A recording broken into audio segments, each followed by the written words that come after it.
Roger Lumbala en préparation d'une nouvelle rébellion contre son pays, la RDC. Le député national de Mbuji-Mayi est à Kigali en quête d'un soutien militaire et humain pour mener sa mission. Les détails dans ce journal.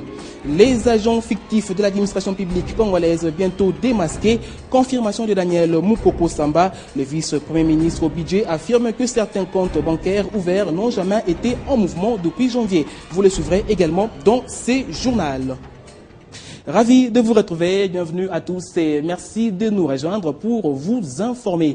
Vous aurez peut-être du mal à y croire et pourtant c'est vrai. Roger Lumbala, député national élu de Mbuji-Mayi au Kasaï oriental et président national du RCDN, un des partis de l'opposition, est à Kigali. Il est en quête d'un soutien militaire et même en homme. Les rebelles d'hier est en passe de renouer avec sa vieille habitude. Il se prépare à monter une autre rébellion contre son pays, la République démocratique du Congo.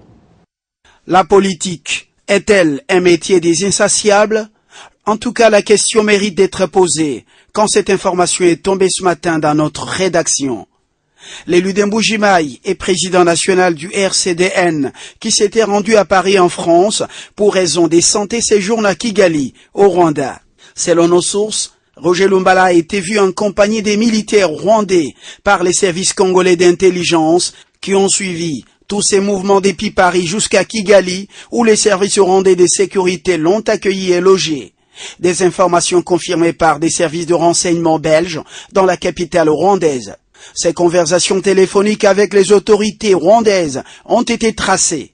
Roger Lumbala, ancien membre du RCD Goma, qui avait choisi de rejoindre Jean-Pierre Bemba à travers une nouvelle faction rebelle, le RCDN, à Bafoussam scindé dans la province orientale, un mouvement allié au MLC, et tous deux parrainés par l'Ouganda, n'est pas sa première aventure dans la déstabilisation de son pays. Que diable?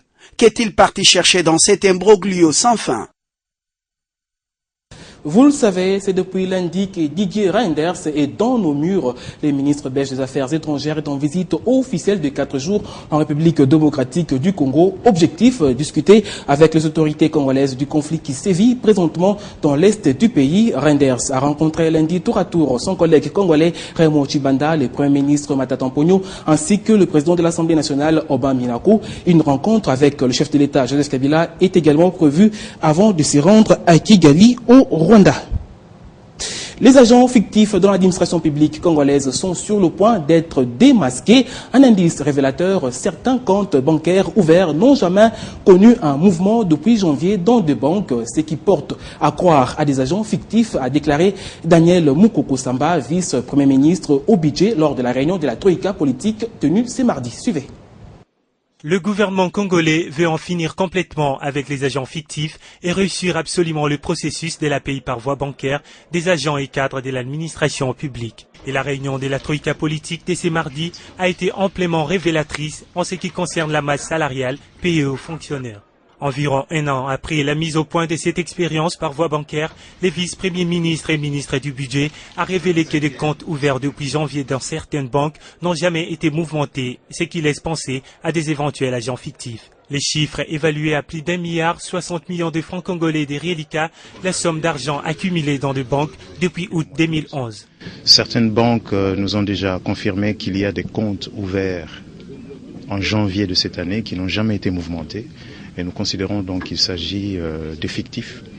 Et la Troïka d'aujourd'hui a pris la décision de demander à la direction de la paie de bloquer tout simplement les salaires de ces personnes-là. Mais que fera le gouvernement de cet argent? S'il y a des sommes qui ont été destinées pour être payées à des gens, mais qui ne le sont pas payées, elles doivent être reversées au Trésor, n'est-ce pas? C'est de l'argent du Trésor qui doit rentrer au Trésor. À en croire le vice-premier ministre et ministre du budget Daniel Mukoko, le gouvernement a lancé un audit dans les services qui s'occupaient de la paie des fonctionnaires pour avoir plus d'éclairage et comprendre ainsi le circuit de la paie et traduire en justice les responsables de ces circuits des fictifs. Parlons francophonie à présent. À quelques semaines du rendez-vous, les pré-visites se poursuivent. Après avoir été lundi sur les sites d'hébergement retenus pour le 14e sommet, les différentes délégations d'une dizaine de pays présents à Kinshasa ont jeté un coup d'œil ce mercredi sur les différentes infrastructures devant recevoir les sommets. Images et commentaires. Aéroport international de Njili. Les travaux sont largement avancés. Cette nouvelle piste d'atterrissage fera de l'aéroport de Kinshasa l'un des 4 grands aéroports d'Afrique. La nouvelle tour de contrôle, les travaux touchent bientôt à leur fin. Direction première rue Limété. Ici se trouve le charroi automobile qui servira aux chefs d'État et aux différentes délégations. Le stade des Martyrs. On remarque le chantier du village de la francophonie. Chaque pays membre de l'OIF et chaque province de la RDC exposeront leurs richesses. Autre site visité, le Palais du Peuple qui refait peau neuve. La salle des congrès abritera la cérémonie officielle d'ouverture de la conférence des chefs d'État et des différents gouvernements. La salle du Sénat abritera, elle, la conférence de presse finale consacrant la clôture des assises. Le Palais de la Nation était également au nombre des sites visités. Après cette visite, les hôtes du Comité national d'organisation du sommet se sont dit émerveillés. Plus que quelques jours nous séparent de ce moment historique. Le Comité national d'organisation du 14e sommet met tout en œuvre pour que ce sommet soit une réussite. L'industrie minière congolaise serait-elle en train de redécoller? L'on serait tenté de répondre par l'affirmative, à considérer les nombreux mining qui foisonnent surtout au Katanga, mais il faudra également compter avec le retour annoncé du géant congolais de ce secteur, la Gécamine. Des investisseurs japonais sont en tout cas intéressés par la relance de cette immense entreprise minière. Suivez.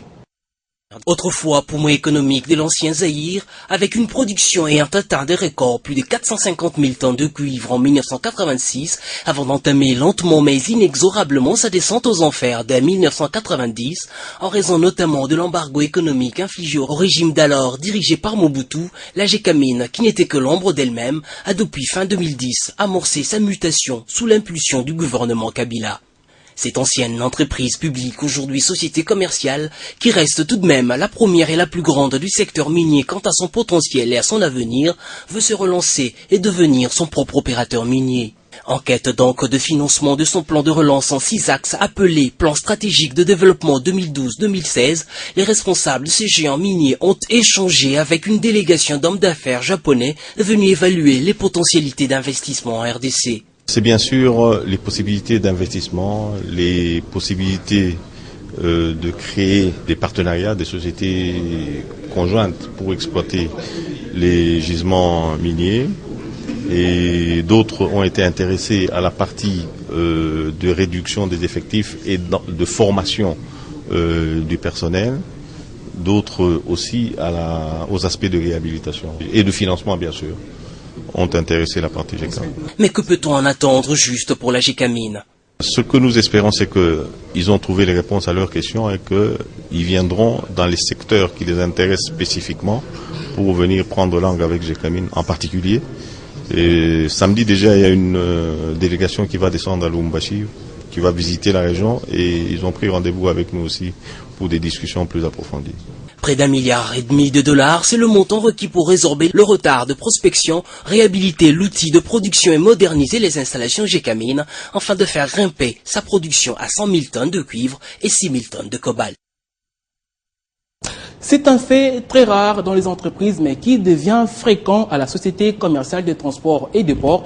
Il s'agit de causeries éducatives avec le personnel. La rangue de l'administrateur et directeur général Tito Umba de ce lundi a réuni la direction de la police et pompiers de cette société. Une occasion pour lui de présenter la nouvelle équipe dirigeante du corps de police et pompiers. Aussi, certains policiers ont été promus. Des insignes de grade leur ont été remis. Nous y reviendrons dans nos prochaines éditions. L'actualité en province au Kasaï oriental, bonne nouvelle pour la salubrité. Le chef de l'État, Joseph Kabila, vient de doter l'office de voirie et drainage d'un premier lot de matériel important pour l'assainissement de villes de Mbuji-Mayi et Mweneditu. La cérémonie de remise symbolique de matériel s'est déroulée lundi sous la houlette du gouverneur Alphonse Ngoyi Kassanji. Des précisions avec Crispin Tibikoufa, notre correspondant depuis Mbuji-Mayi. Ces premiers lots de matériel destinés à l'office de voirie et drainage, l'OVD, pour l'assainissement des villes d'Mbuji-Mayi et Mweneditu est constitué de 2 camions bennes basculantes, des groupes électrogènes, des tracteurs, des génies et pièces diverses.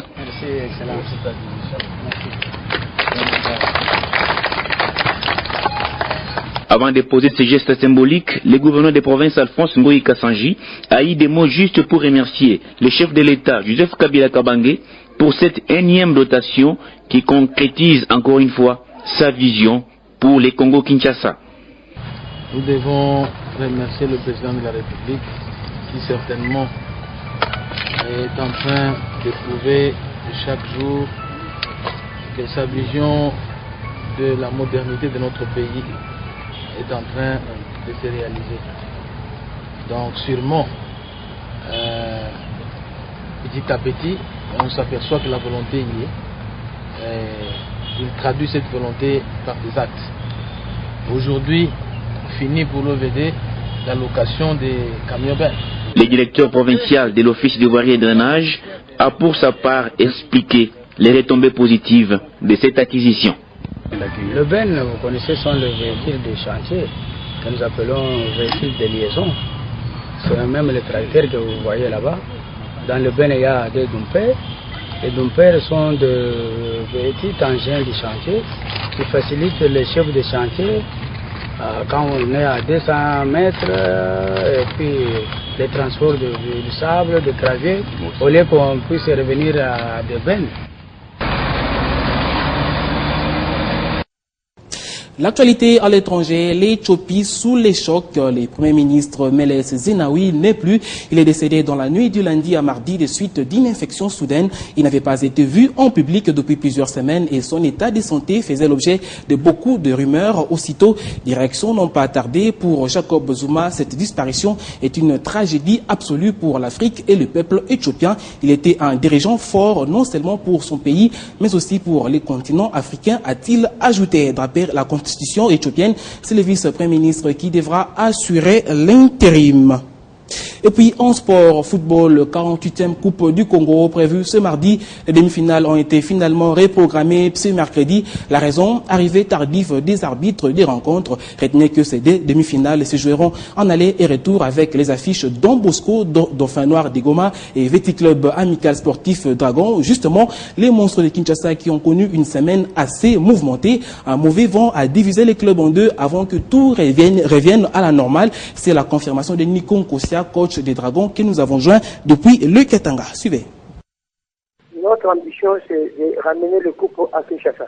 Moi, je sais très bien que dans l'équipe, on n'avait pas d'effectifs, il n'y avait qu'un seul équipe.